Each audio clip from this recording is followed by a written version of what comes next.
If one night, somewhere on a lonely road, you find a motel that looks perfectly clean and flawless, everything feels normal. Polite clerk, a comfortable room, even the TV and the Wi-Fi work. But when you wake up in the morning, not only is that motel gone, but you no longer exist in any list, any government record, any system. That's when you realize you spent the night in a cursed motel, one that never existed at all.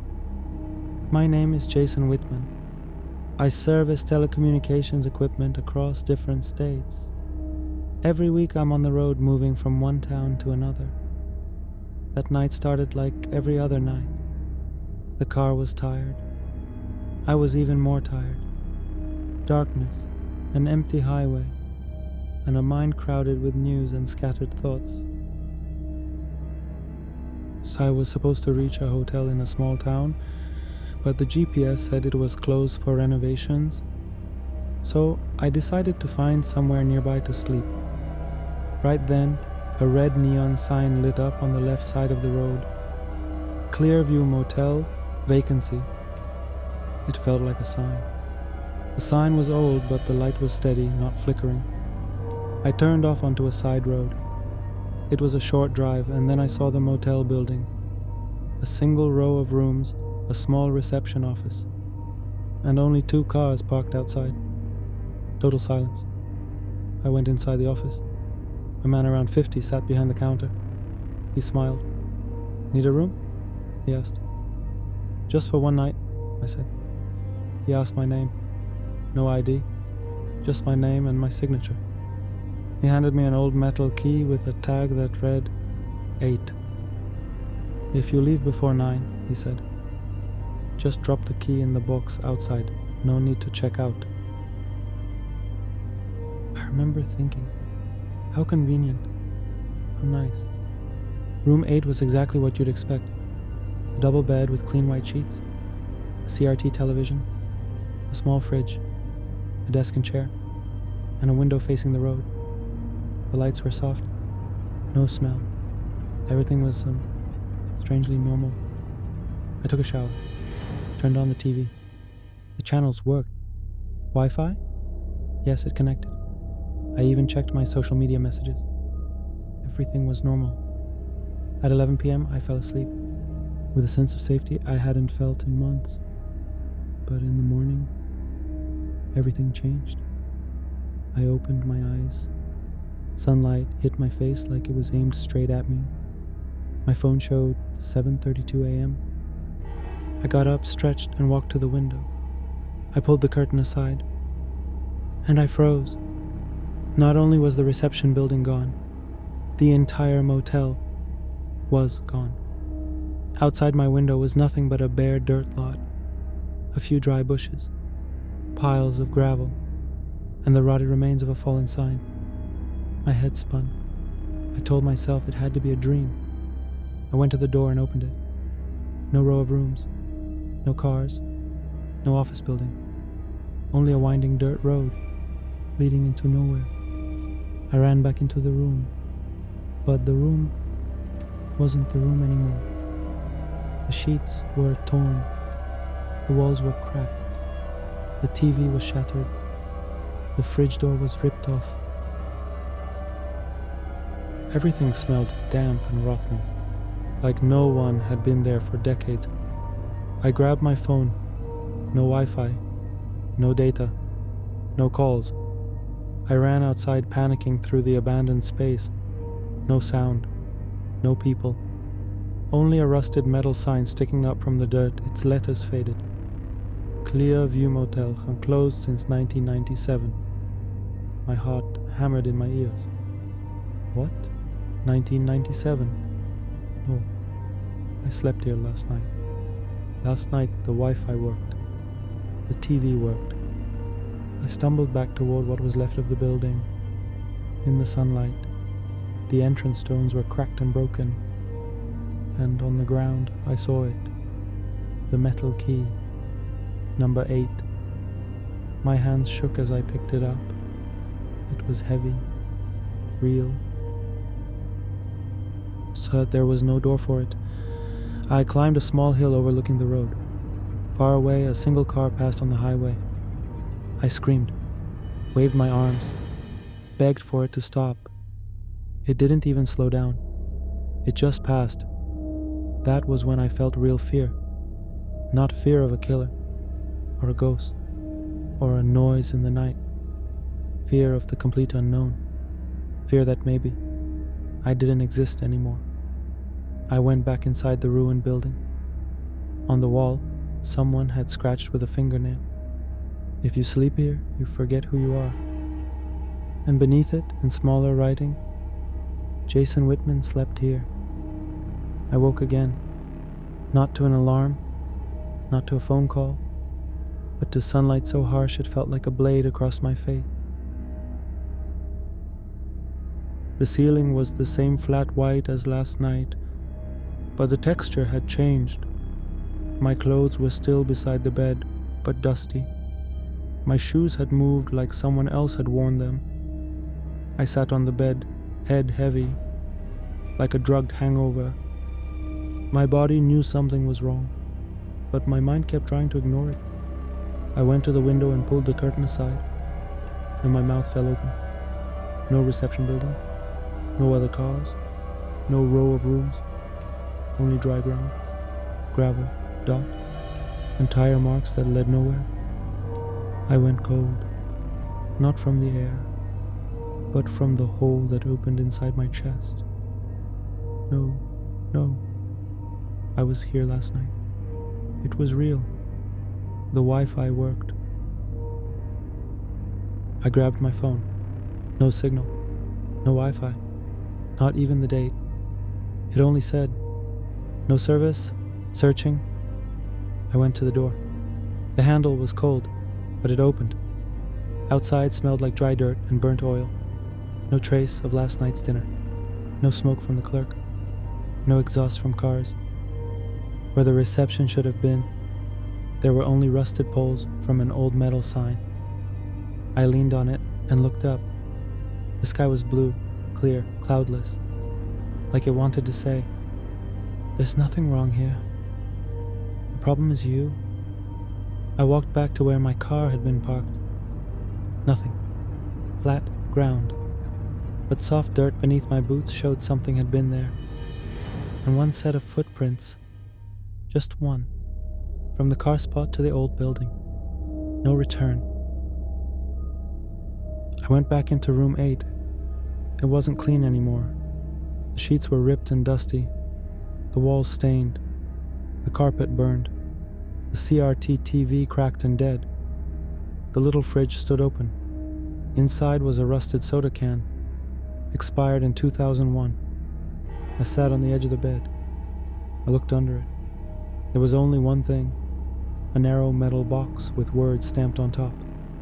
Turn around. I stood up fast. Turned around. On the wall opposite, someone had drawn a line in red marker. You stayed too long.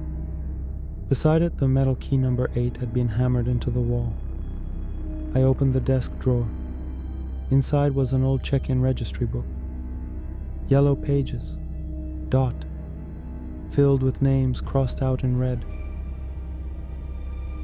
All except one. Jason Whitman, room 8, checked in. And next to it, in a different handwriting, never checked out. My legs gave out. I sat on the floor and covered my face. I was in a place I was never supposed to stay. Maybe a dead zone. Maybe a time loop. Maybe a cruel trick inside my own mind. But one thing was undeniable. I was here. And no one would believe I slept in a motel that doesn't exist. If you were in my place, would you stay to uncover more?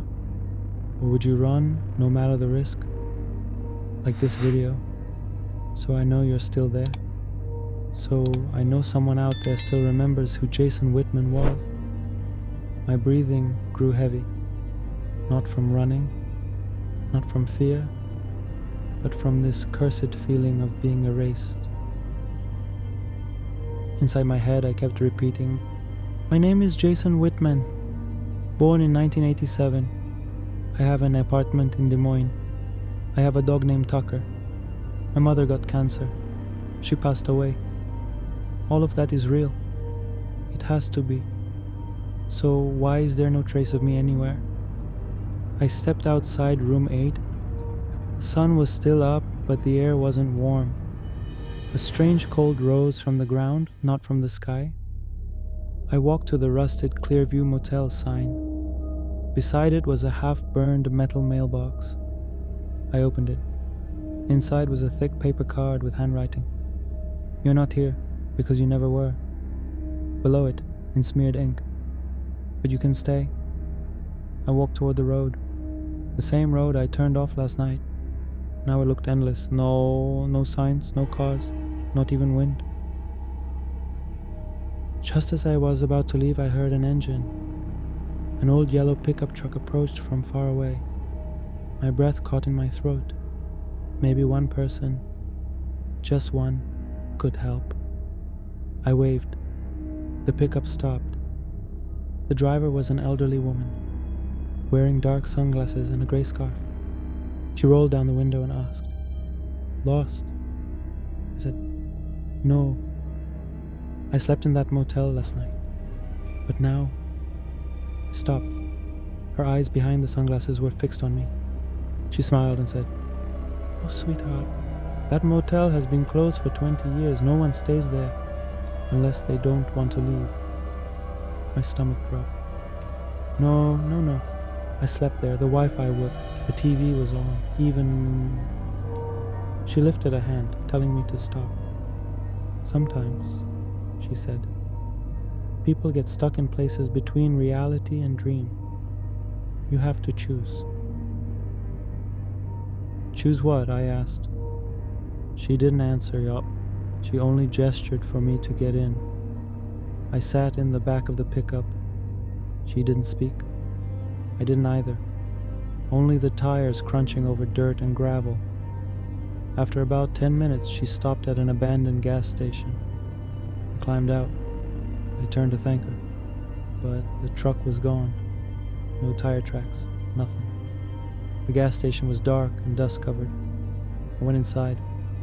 Empty shelves, thick dust, but behind the counter sat an old yellow phone. Next to it, a worn phone book. I opened it. Family names, companies, everything crossed out in red, except one entry, dot. Whitman, J. And under it, local, permanent. My chest dropped. Local? I live here? How? I was only here for one night. Just one night. My voice rose. I slammed my hand on the counter. An old cup fell and shattered. Something slid out from beneath it. A black and white photo. In the photo, a young man stood in front of the motel, wearing a suit, beside a brand new sign. Clearview Motel, grand opening, 1989. That man was me, or someone who looked exactly like me. My mind began to break apart. This couldn't be coincidence. Not a joke. Not a hallucination. For a moment I caught myself in a mirror. The same jacket, the same face, the same stance. Was I the owner of that motel? Is this my forgotten past? Or am I living inside someone else's nightmare? I stepped outside, and suddenly everything went dark. Not gradually, not like sunset. Instantly, like someone cut the power to the world. In the darkness, a voice came. Not a whisper, not a scream. The woman's voice. If you stay, you'll be forgotten. If you leave, you'll remember who you were. Right after the wall warning and that never checked out entry, I felt something moving through the air. An invisible vibration. You couldn't see it, you couldn't hear it, you could only feel it. Like electricity dragging from the back of your neck down your spine. The silence was heavy. Not just the absence of sound, but a silence that had swallowed sound. I wanted to run back toward the dirt road, but something held me, like the road didn't want me to go. like it was pressing gently, forcing me to stay. The ground was covered with broken glass, dry leaves and dust-covered nutshells. No wind, but suddenly I felt a faint breeze pass behind me, as if someone had walked right by my back. I turned. Nothing. Only silence. A silence more terrifying than any sound. It felt like the world had turned against me. No birds, no cars, no sign of humans. Only me, and an endless emptiness. I walked slowly back toward the gas station. That unnatural daytime darkness still clung to everything, as if the sun was hiding behind a heavy fog. As I approached the rusted pumps, a metal sign caught the faint light. Out of service, since forever. And beneath it, in strange blood-colored handwriting, still waiting. My hands began to shake, not from cold, not from fear, but from that sick feeling of realizing something and having no way to prove it. Inside the station felt like stepping into a forgotten memory. Empty shelves, dusty bottles, a half-open cash register filled with old coins, and on the wall, a rusted phone number, also scratched into the wall. Call if you find the way back, with a handwriting that looked like it was trembling. I typed the number into my phone. No sound, only that broken, dry message. No service. But then I felt a vibration in my pocket. My phone rang. Caller ID : Home, Mom. My heart stopped for a second. Then the screen went black. No profile photo. No vibration. No sound. I couldn't tell if it was real, or if my mind was playing with me. I picked up the notebook, the same one from room 8. Its pages were scattered, some blank, some crossed out. But one page under the sleeping sun read, "If you try to leave, you become the road." That sentence sliced through my brain. How can a line of words weigh so much?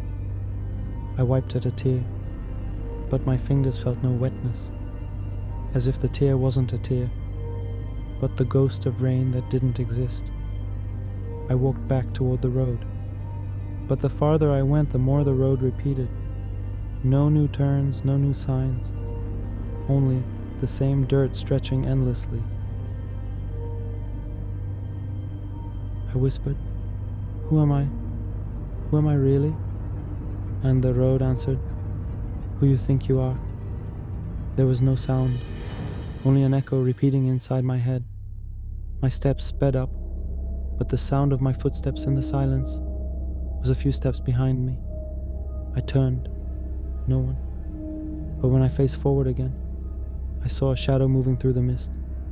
Slow, silent, like someone who arrived and had been waiting. My steps became hesitant, as if with every step I forgot who I was, where I came from, why I was here. Time inside my mind stopped. No past, no future. Only this moment, this road, and this shadow. When it got within a few meters, its face began to show. A face that was familiar, too familiar. Clothes like mine, like in an old photo I'd seen long ago, but older, tired, soaked in memories I couldn't remember.